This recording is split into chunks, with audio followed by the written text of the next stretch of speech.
Are you ready to take a journey on two wheels? Well, grab your helmets and let's begin. This is DXB Today.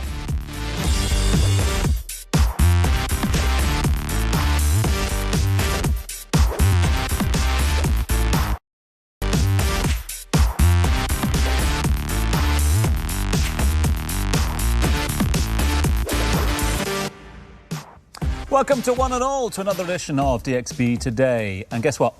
You're getting your bike. It's World Bicycle Day, and we are celebrating the joy, the freedom, and whatever those, and the sustainability that comes with cycling.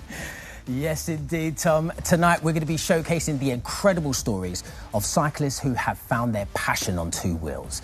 Now, whether you're a newbie or a pro, or you just cycle for health benefits in your spin class, there's a little something for everyone. Oh, and we're also going to talk to experts who work on athletes, on injury prevention, and how you can make sure that you are taking all the right precautions.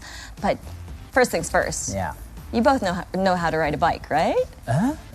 So that means you don't. That question is such a... Can you tell? Yeah, because that's the question. Like. So let's just put it this way. That phrase, just like riding a bike, it means something stressful for me. Wow. I get it.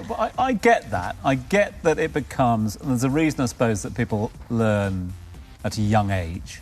And obviously you've got your stabilisers, and then you get onto your two wheels, and once you've got the confidence, there's that phrase of, it's just like riding a bike. You know, once you've got it, then everyone's like, what do you mean you don't know how to ride a bike? But the longer you leave it, it's like swimming, isn't it? Yeah. The longer you leave it, the more daunting it gets. That's true. That is true. So is it a psychological thing? I just can't seem to do it straight. I'll take the whole lane. There's nothing wrong with that, you know. You're just taking the scenic route. Exactly. You know? Thank you. I love you guys. Maybe you're more of a leisure rider than a competitor. It was like that episode of Ted Lasso recently, the one in Amsterdam, and Roy, he can't ride a bike and he learns how to do it and stuff. But it's more psychological. It's something that is like, yeah. I highly recommend that you ride a bike. It's a life skill, and I know that sounds a little bit over the top, but it really is, because if you look at the number of bikes, city bikes, good campaigns you now have, obviously the opportunities here with what's been done with the cycling infrastructure, but equally just a wonderful way to see a city, wonderful way to see any country that you're in. Absolutely. And a bit easier than walking. Liberating. Well, you guys are going to teach me one of these days then. Happy to do that. But yes, we will have to sort that one out. Thank you. Right, we've got us three trying to get you on your bike this evening, but we've also got our guest co-host tonight, who went from zero to conquering an ultra cycling event in just 3 months. Wow. Let's find out then, who is tonight's guest co-host? Hi, I'm Dawn Barnable. I'm an ultra cyclist and co-host of the Metal Set podcast. We're here today to talk World Bicycle Day and all things cycling. Yeah, Dawn continues to this day to inspire people through the world of ultra cycling with her podcast, The Metal Set, and she will share some more of her story a little later on. Before that, now, we all know about cycling on land, but do you know cycling on or in water is known to burn more fat? It's called aqua cycling. Who should we send down? Katie? Should we send Katie? Let's send Katie over to check it out. Have a look. Katie, they said, we need you to go to the Hyde Hotel in Business Bay, they said. We've got a great activity and we want you to cover it. You're going to love it. Then they've given me a change of clothes and brought me to the swimming pool. OK, Sian, first of all, who are you and why have I got a change of clothes and why am I at a swimming pool? Well, we're about to do some Aquafit. We're going to jump in the water. We're going to do some cycling. I promise you're going to love it. Honestly, don't be scared. A lot of people are nervous and then they come, they see how fun it is.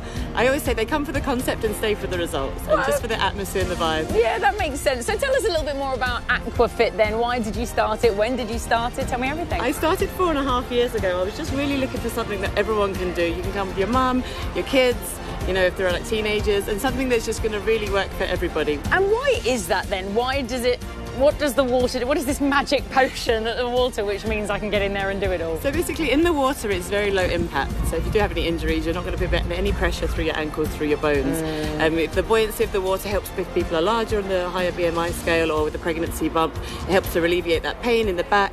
And we do a lot of core exercises and stretching which open up certain muscles. So it's really safe for everybody. Like, as I say, there's no one that will really have to turn away from the exercise. So what am I going to expect from today then? How long's the class? How sweaty am I going to get? I'm clearly not prepared. Well, you look beautiful and we're going to keep it that way, so point. Don't worry. We're going to do a lot of upper body moves. We'll keep everything below the shoulders. So we do like a lot of upper body strokes and stuff. Okay. We do 5 different positions on the bike, which targets different parts of your legs and your glutes. We also do an ab section. Okay, so I've changed, put my hair up, the makeup's staying. Let's go.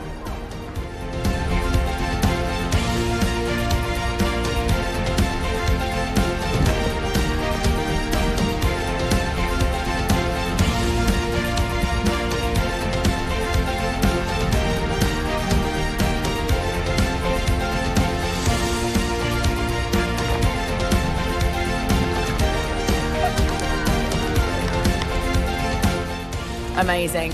Honestly, it was a fantastic workout. Make sure you come to the Hyde Hotel in Business Bay. Check out Aquafit. I think I might go back in the pool. And there you have it. Now, if it wasn't me, it was definitely going to be Katie. What a fantastic thing. Cycling in a pool. It must be really difficult to do that. I'm pretty sure. But then you're going to be lighter, right? Yeah, I suppose. Yeah, that makes sense. What do you think, Dawn? I think there's a little more resistance in the water than out in the air. Also makes Fantastic sense. co-host. Yeah. Thank you so much for being here. Yeah, thank you for having me. I'm really excited to be here today. So tell us a little bit more about ultra cycling, because a lot of people, like, when you say that word, a lot of people are like, what is it? Yeah, I mean, ultra cycling, I guess there's no real clear definition because there's no governing body for ultra cycling like there is for regular road cycling. But I guess the way we define it is that it could be races that are multi-day events. And for the purposes of today and for everybody watching, the races that I do are self-supported. So that means there's no support from anyone. And they range in distance from about 750 kilometers to upwards of 4,000 plus kilometers. Why 3 months? Why 3 months? I mean, no, actually, not why 3 months. Why ultra cycling within 3 months? Why not, you know, a sort of more easier intro into the sport of cycling? Yeah, I think things happen the way they should, and I had always wanted to do a big challenge in some way, shape, or form, and I actually anticipated to do, or was planning to do, a longer race that was later in the year, but the way everything transpired, I had an immediate opportunity to do a race within 3 months of buying a bike. I was a bit, I love a deadline. So I bought a bike. I signed up for a couple of races before I had bought a bike. So then I bought a bike, and that was kind of a real crystallizing moment for me to move forward and train really, really hard. And, you know, I had moments ahead of the race where I was like, oh, I don't know if I should really do this, you know, and a friend of mine said, you know, what's the harm in just going to the start line and just start riding your bike? So I did that, and, you know, before you know it, I finished 1,000 kilometers in about 4 days. I know you're also doing a podcast. Yes. And the podcast is called Metal Set. The Metal Set, that's right, yes. So were you doing it while you're on that bike doing the 3 months? That would be multitasking. Right? That would be multitasking. No, the Metal Set came much later, and I think one of the experiences that I had with ultra cycling is to see this really amazing community of people who are really interested in these types of sports, and also thinking, you know, for me, I was a nobody, you know, doing this race, and I had all these people who were following me, following along with me and encouraging me, and I said, you know, there's more stories that need to be shared. My story is just one of many here in this region or globally, and you know, I'd worked in sports communications for a while, and I saw a real opportunity to feature women in sports specifically, and also ultra endurance and action sports. So the Metal Set actually came a little later, but it was really based on, you know, my experience with work, but also my experience with ultra cycling as well. That's really nice, actually, because you're actually focusing on underrepresented talent. Exactly. Like you said to yourself, you're a nobody. No, not at all. That's an amazing feat that you're doing. Yeah. So, yeah, representing and really showcasing underrepresented people is good. Yeah, I mean, for us, like, there's so many amazing athletes here, and you know, I often say in my life, like, I'm super privileged, and it's a privilege to be able to do these races, and I just want to be able to give a platform to other people as well. And this all started with me, you know, riding a bike. So cycling takes you places. So, yeah, well, that perfect segue into, or bicycle way into the next question, which is, would you have done this? Would you have taken up cycling? Would you have been doing the ultra cycling had you not been in Dubai? Or is this a city that sort of breeds that opportunity? You know, I think I thought about this a lot, actually, and I think I don't know, to be honest, because I think the infrastructure here is so amazing. And I have said it before, like, I think Dubai has really given me that platform. And, you know, we're in a city that anything's possible, right? We all see it all the time. So the infrastructure here, the support of the community has been outstanding. I don't know if I would have done that elsewhere. The community word is the one that I always find. Infrastructure is great, and obviously we know there's been a huge investment into it, and we're going to talk a lot about it with a number of those invested on the show tonight. But the community and that encouragement you get from the community is second to none compared to others in the world. Yeah, I mean, we're a small group of ultra cyclists. The cycling community here is big. Yeah. But there's a few ultra cyclists, and it's growing. But within that community, I've had nothing but encouragement, and, you know, all of the bike shops that I go to, everyone's super excited. I find, you know, Dubai is a place when you tell somebody that you're going to do something big, they all get behind you. It's not like, oh, do you really think that's a good idea? Everyone gets excited for you and wants to support you and encourage you, and that's what I found here with ultra cycling. So how do you train for something like that? I mean, like, so do you get a badge of honor? Like, how do you... it sounds so hardcore. Yeah, I mean, you spend a lot of time alone. In the lead up to a race, you know, you could be anywhere from 16 to 20 hours a week on a bike, and the races that I do are self-supported, so you have to do it alone. So you spend a lot of time on a bike, a lot of time on two wheels. Yeah, it is quite intensive, and it is a big commitment to do these races. But yeah, it's a lot of fun. Is all the training on the bike, or are you doing sort of alternative training? Is there gym work? Is there aerobic work? Yeah, I mean, from my personal background, I've always kind of been fit and into fitness, and, you know, I always say, like, I was the worst in the CrossFit class. I was, like, terrible at all of that stuff, but I really found, you know, my passion and my calling with cycling. My first race, I had a good base of fitness. When you're training, it kind of dominates. You know, I should probably be doing more yoga and other exercises and weight-bearing exercises. But when you are heading towards a race, it's pretty much all bike. And then after you finish a race, it's then going back to work on mobility and strength. And very quick one. I know we've got to go to break, but just the one I always find fascinating. Obviously, you've got to be very disciplined with your diet, etc., especially in the build-up to a race. But once that race is done, what's the cheat at the end of the race for you? Actually, it's funny you say that, because during a race, like, you burn so many calories, and also training, so you actually eat a lot of sugar and a lot of junk food training, because you need quick energy, and there's just no way to meet your calorie needs, you know, other than eating chocolate and Haribo, like, you know, Haribo if you're out there. During training?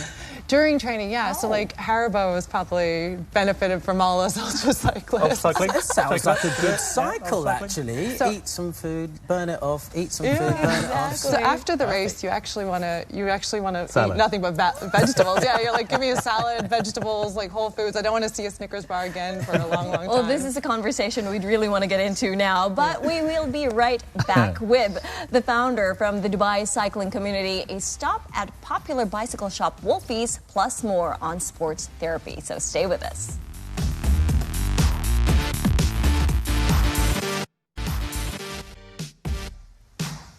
Welcome back to the show. We are now joined in the studio by a leading voice in the Dubai cycling community. He is the founder and the owner of the Dubai Cycling Community Facebook group. Legend in the game, that is Mr. Andy Fordham. How are you, sir? Good to meet you. Good evening. Yeah, wonderful. I've never met you before, but welcome to the show, and I really want to know why and how you started this group. Yeah, it started late in 2012, actually. I'm a 15-year resident of the UAE. When I left New Zealand in 2008, from being a cyclist from the age of 15, I reluctantly parted with all the bicycle collections that I had, believing that moving to the Middle East that I would never ever cycle ever again. Little did I know that there was a boom about to take place. My first 5 years here was just spent immersed in work and couldn't imagine how you could even exercise or cycle because of the weather. In 2012, I was driving down Shagside Road and spotted a bike shop called Wolfies Bike Shop. 3 days later, I was the proud owner of a bicycle with 20,000 dirhams from not having cycled for 15 years. I thought, I've got to get into this because of the Aquafit cycle track.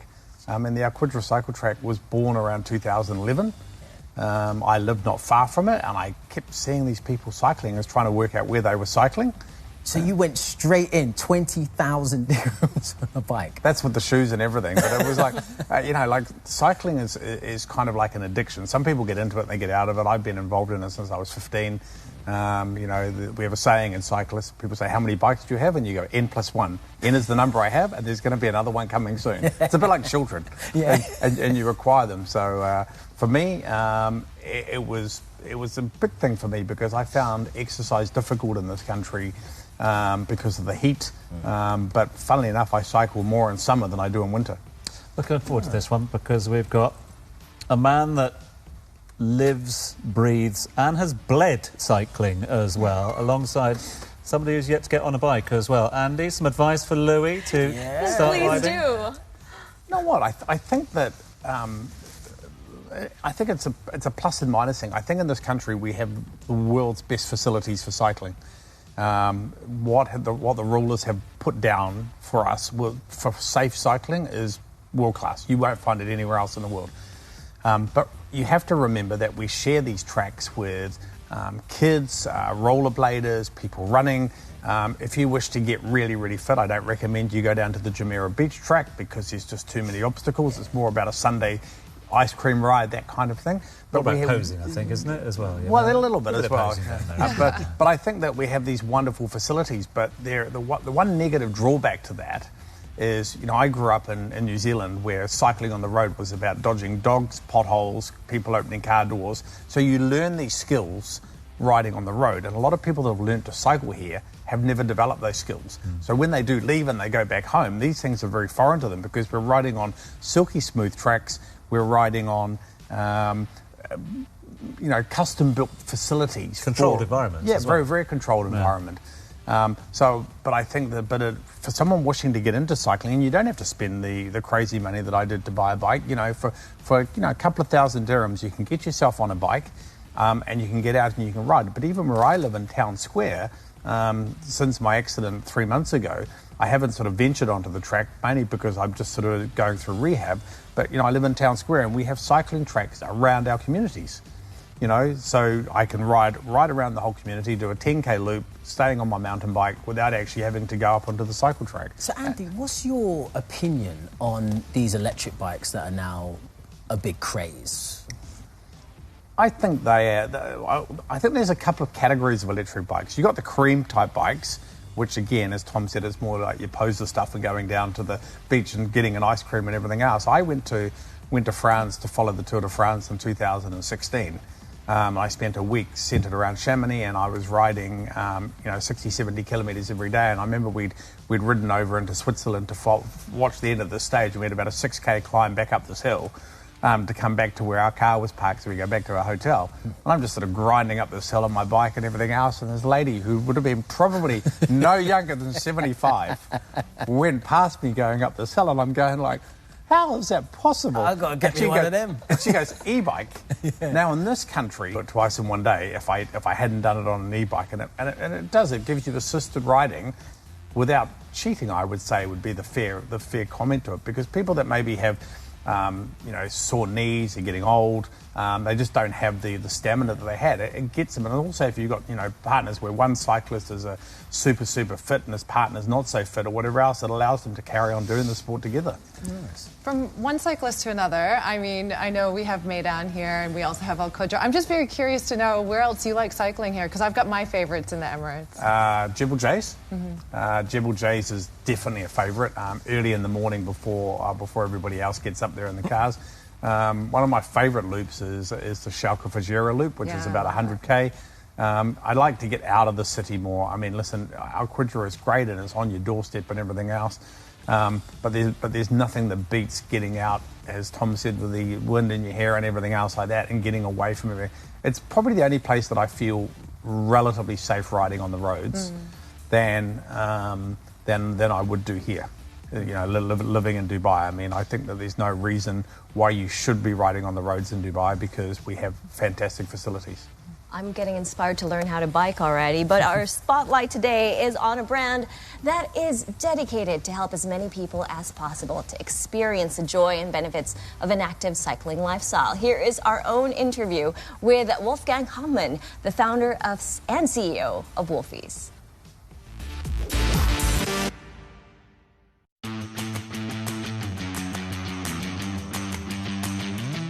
Hello, my name is Wolfi. Welcome to Wolfies.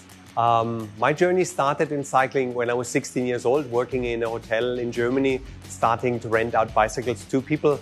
And around my 30th birthday, I decided to move with my family to Dubai. So we arrived here in 2002 and started more than 20 years ago with Wolfies. And the vision was always to bring cycling, the sport we love so much, to the people in the UAE.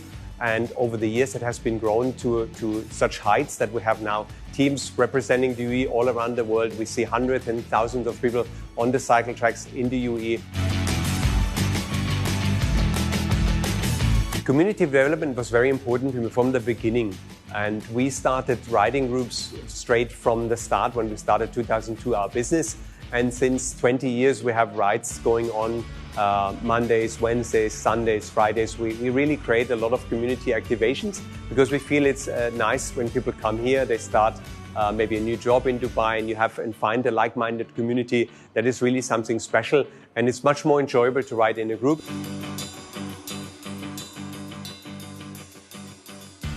We here at Wolfies really want to be the place where you can come if you want more information about the sport, you want to know where you can cycle, what cycle you need. We're using the latest in technology to find out what's really the best size for you. We have a wide variation of bicycles available. We have different brands. I'm thinking about stories where we have changed life, and it's really a blessing that we have every day a customer coming back to our store. And either I meet someone on a bike ride, which we haven't met for some time, or where I hear stories while we're riding our bikes, or people coming back to the store and telling us how we have impacted their life, how we have impacted their well-being. You see, as we all know, Dubai is a very high-paced environment, and I think there's a lot of demands on everyone. But I think a physical fitness, an early night sleep, and get up early to start your day, and this is all what comes with cycling. I think once you start cycling, it's not only the activity of the sport. I think it's the community you're part of. I think you will start looking into your sleep patterns. You will look into your nutrition. I think when we came to Dubai, one of the things we clearly wanted to bring is obviously service. And with a bicycle, you need maintenance and you need a workshop. And I think it's very important that your bike is looked after well. And we praise ourselves to have one of the best workshops in the world. We have been recently voted as one of the best shops in the world from a YouTube channel, which is quite a famous YouTube channel, the GCN show.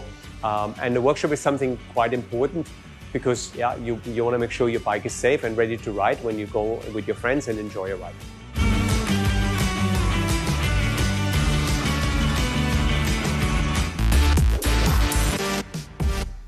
Yeah, I mean, we're joined in the studio by legends of the cycling community, but there is one of the great pioneers himself, the great Wolfgang, a.k.a. Wolfi, who has very much led from the front of the peloton in that regard. Right, let's continue this theme, if we may, well, with a sort of little bit of a twist. It's time for the daily roundup. So, finger on the pulse, the foot to the pedal.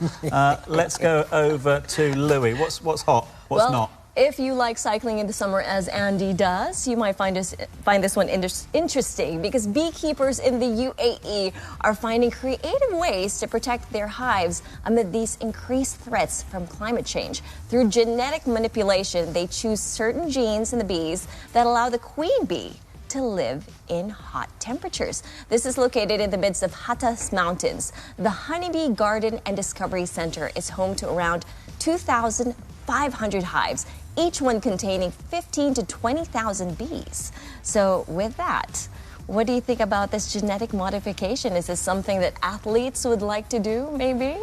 Oh, I mean, for me personally, if I'm looking at my races, I probably would like to genetically modify to not sleep so much. I love sleep.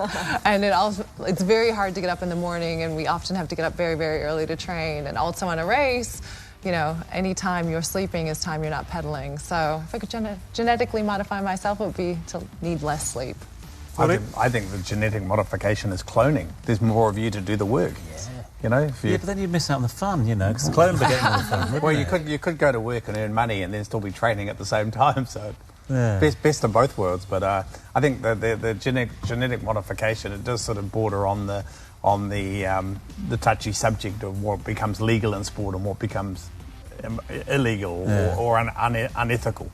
But I think, you know. So do you have any tips and tricks when it comes to nutrition and certain supplements or something that will give you that boost? Honey, maybe? I have a lot of caffeine when I'm when I'm riding, so a lot of Red Bull, coffee, things like that. I would just say, you know, fuel your body properly, and for individuals that might look different for each individual, but if you know, are doing serious training, seek the advice of a nutritionist and make sure your nutrition is right. And it's, you know, a lot of people I see sometimes are not fueling properly, so I'm all for eating. Andy, what's your fuel? Much the same as what Dawn says as well. I think you have to listen to your body. There's no one formula for people when they cycle. Some people can go out and cycle and not consume any food or just drink water or whatever else. Just try what works for you. If you are racing, never try something new in a race that you've never eaten before. GI issues are big issues with endurance athletes, especially because what they do is they turn up to an Ironman race and they might be used to using one particular nutrition product, but the sponsor's product is different. Okay, and then they're racing and they have GI issues. So always, you know, whatever you're going to race with, make sure you've used it in training and you're comfortable with it. Just quickly as well, you two, anything that you would genetically with the cold as well? Sounds like our sort of retirement plans at home at the moment, you know. We're going, I'm more than happy to go to the Scottish Highlands and shiver in open fire. Nope, Erindor's not having it, that's for sure. Oh, mate, I can imagine. But Andy, thank you so much for being here, man. You're welcome. It's been a real pleasure, and you've inspired me and I think Louis as well to get on a bike more. Absolutely. Happy World International Cycling Day. Indeed. Same to you, sir. Wonderful. So thank you so much to Andy there. It's time for a quick break, but when we return, we will be hearing an inspiring story from a sports therapist doing an absolutely unthinkable thing. Stay tuned.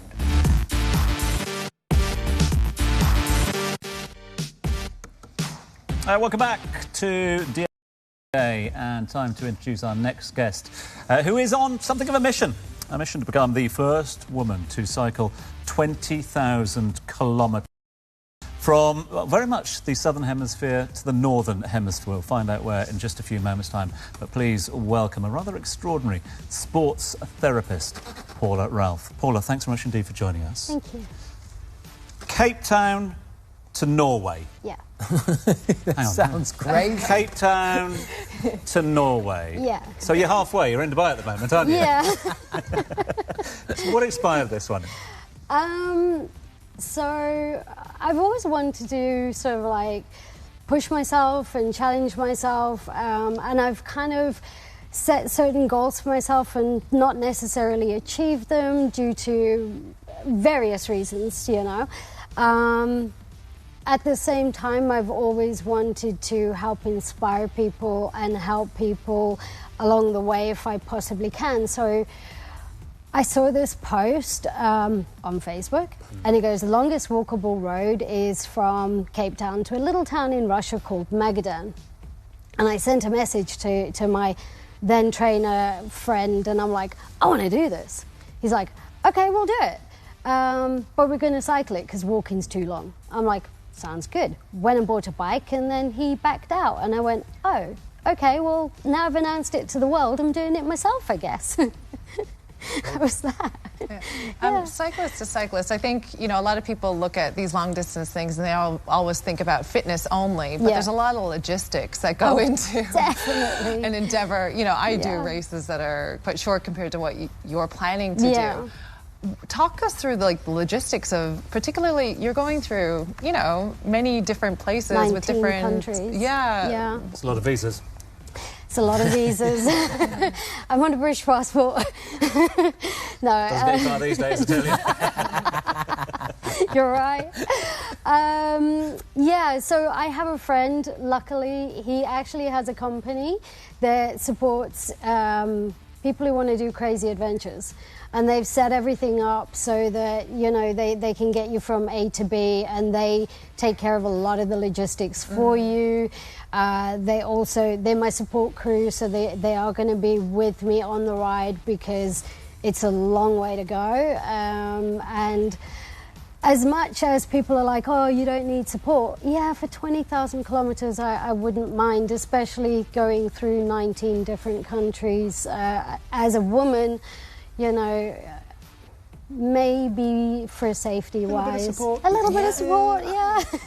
You know?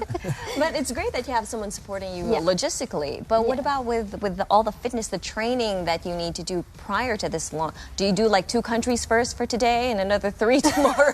How do you train for something like this? I listen to my coach. Simply put. No, yeah, so my coach has everything planned out.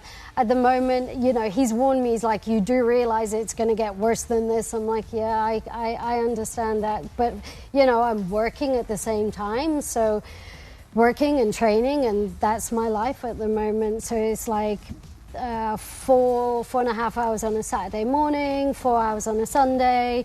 And then through the week, currently it's just an hour every morning, but, you know, it's... That's nothing. You got that, Paula. Exactly. Yeah, that's nothing. Yeah. You're a sports therapist. It's all in a day's work. Yeah, exactly. but, you know, I mean, I come from a sporty background, so I have brown belt in Brazilian Jiu-Jitsu as well, so I'm not sort of like adverse to a little bit of hard work and getting... Well, you're gonna have to. You might have to use it to fight off some of the animals you're going to see on the way as well. Imagine that. You're on the road. There's going to be a water buffalo or something.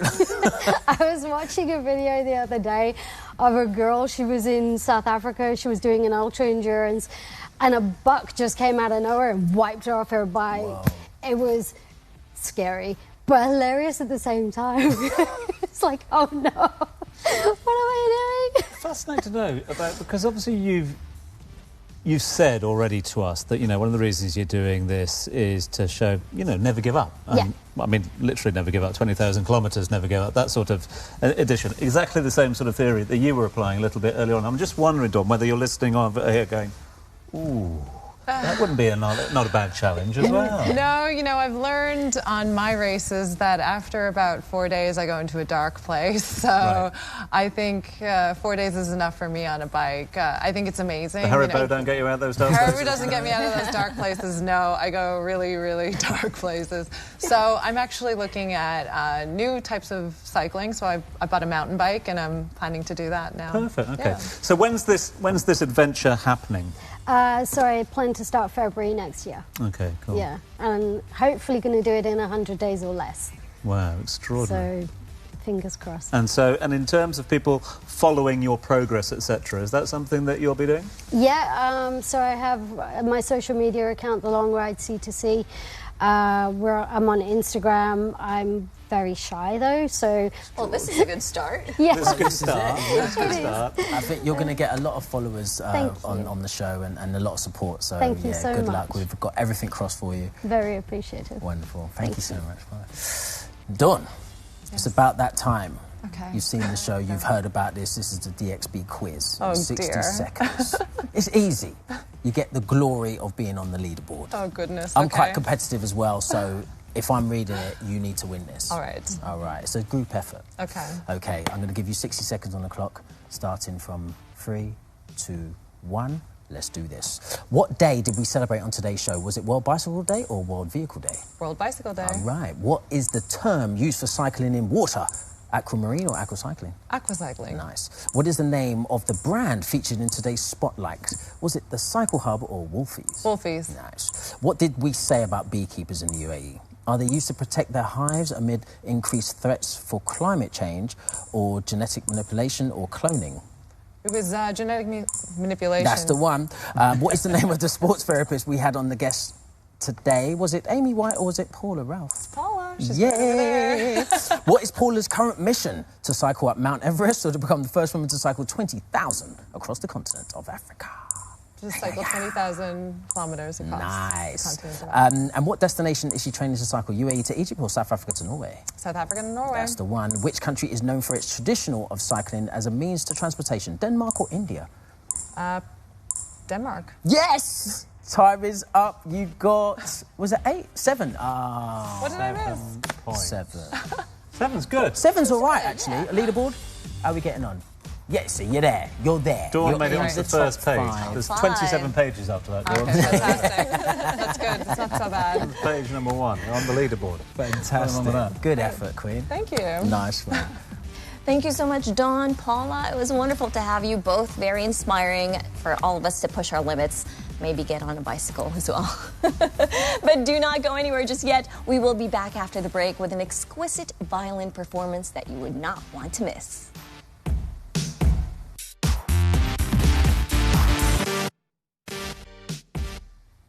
Welcome back to the show. It's about a little catch-up with our musical guest for today. She is absolutely incredible. I heard some of her warming up earlier. Wow. Tina, Violin B, how are you? Fine, thank you. How are you? I'm fantastic, and I'm really looking forward to your performance a bit later. So, violin is something that you're prolific in. Is there any other instruments that you play?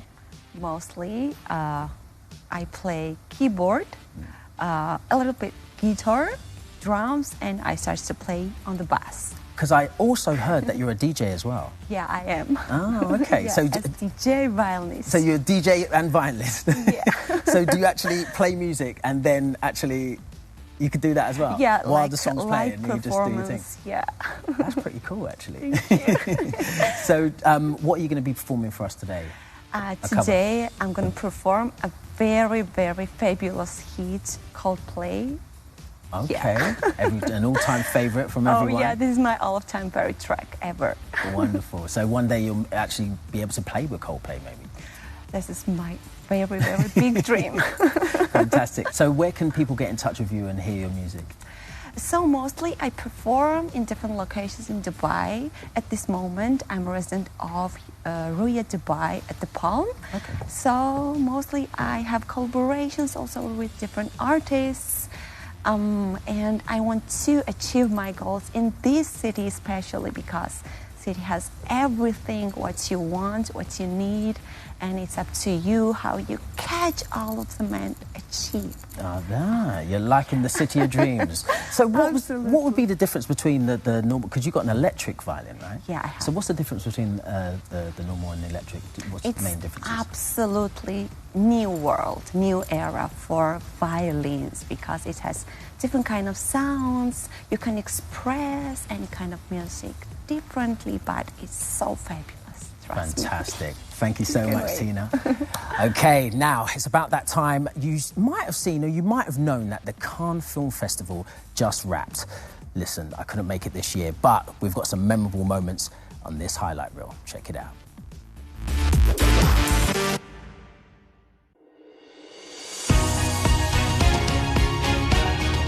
So this is a very important award, and I am a little bit overwhelmed why I should be getting it.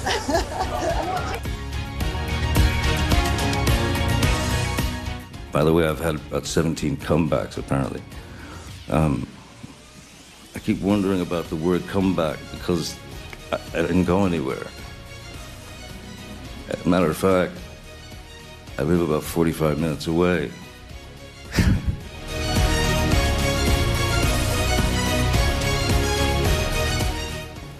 Blessed with this body.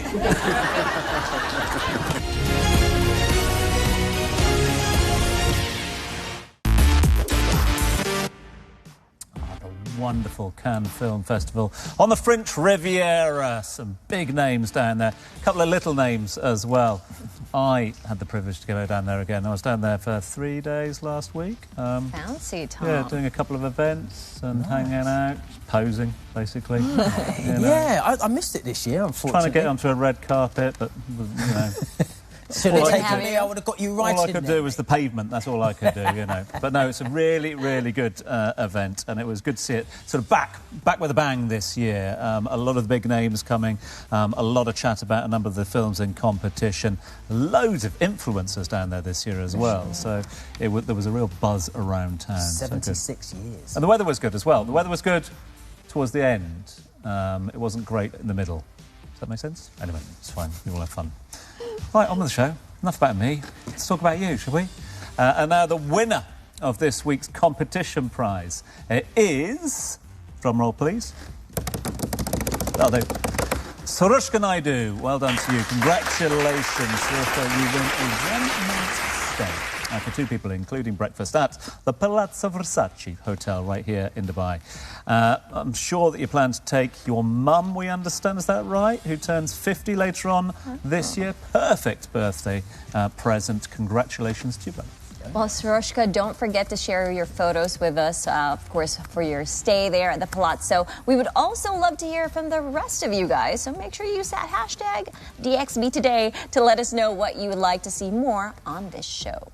Yes, and if you are enjoying the episode, make sure and show us some love and head on over to the Dubai One Instagram page and follow us, or you can now head over to our YouTube page and make sure you subscribe and you can watch the show online. Enjoyed the show? Enjoyed it? Absolutely loved it. I think the giveaway for this one and the takeaway is going to be Louis on a bike. We've got to get Louis on a bike. As long as I've got the two of you with me, let's do it. All right. Louis on a bike, get Lane back in the lycra. Yeah, man? That I'd like to see. You know, Chef Izu is a good friend of mine, and he looks wonderful. And I'm not as good looking as him. Now, we will be back at the same time next week, and until then, have an incredible weekend. Take it away, Tina. T to the B to the B.